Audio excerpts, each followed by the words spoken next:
lobbyists.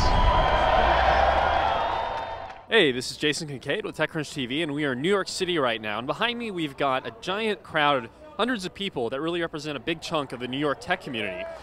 And they're here in front of Senators Gillibrand and Schumer's offices to protest the SOPA and PIPA bills, which stand to destroy the internet as we know it. And the tech community at large is really rallying against these bills.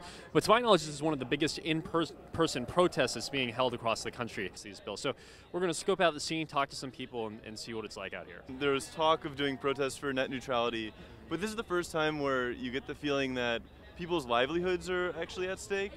And, you know, there's kind of a greater sense of urgency. I'm the CEO and founder of Tip or Skip. Okay. So actually my company is affected because we're at tips.by in Belarus, and so potentially we would be an affected website where it's a community-oriented website where people are sharing products, and so we could be taken down by anybody making a claim. I think it shows that there is a portion of people that care, and you know, there's also a lot of people that couldn't come out today, and I think this just shows that, hey, there is this underground movement that if they do pass this, they are going to see a difference in the election next year. All right, now we're here with Andrew Roche, who is the chairman of the New York Tech Meetup. He was also the MC of the event just now and was somewhat responsible for putting this all together. So first off, thank you for making this happen.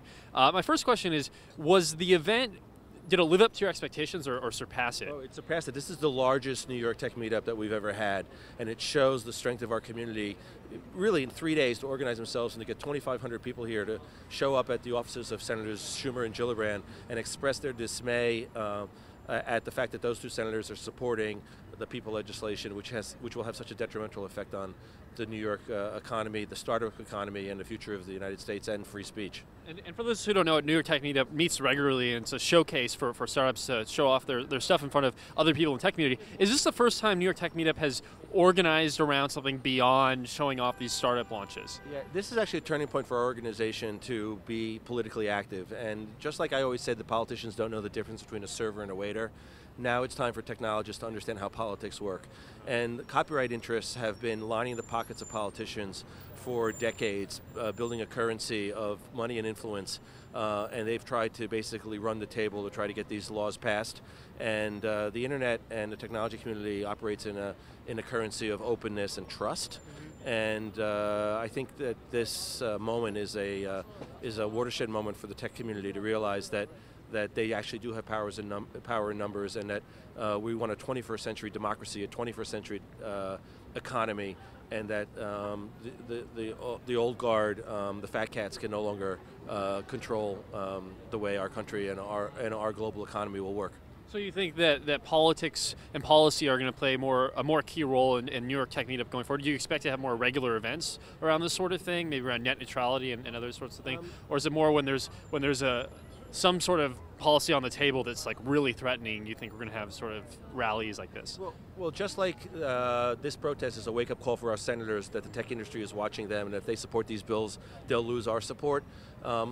These bills are also a wake-up call for our industry that it's not enough just to vote once a year or once every 4 years, or to just glance at the headlines. That you really need to understand how our democracy works, and you have to become active in order to create the 21st century economy and the future that you were trying to build, whether it be through code or whether it be through free speech.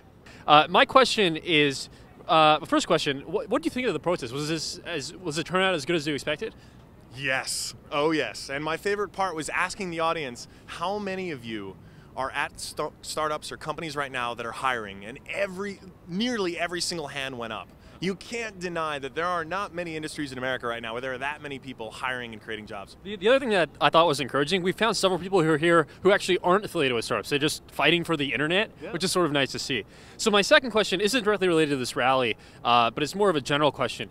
Do you think that the tech community needs to band together and establish more of a long-term organization to fight against this sort of like SOPA and PIPA? Because I feel like that's something that's sort of lacking. Like we don't really have anything we can point to. Some of the, like Google, they throw some money at lobbyists, but there's not really anyone who say like they're fighting for technology. Is this something that you think we need to do? Yes. Well, actually, in working against SOPA and PIPA, I've come across engineadvocacy.org, So this is not a promotion, but they're the first one I've come across that is actually trying to look out for the best interests of tech entrepreneurs. So the only legislation they care about, they're totally nonpartisan. The only legislation they care about is stuff that affects us. So they're for things like a startup visa, against things like SOPA and PIPA. That may be what it takes, because frankly, we're all too busy running companies to really care about lobbying or spending that money. If you look, we'd much rather spend that money hiring another developer, hiring another American developer, that's not going overseas, and creating stuff in this country instead of spending that money in the swamp of DC on lobbying.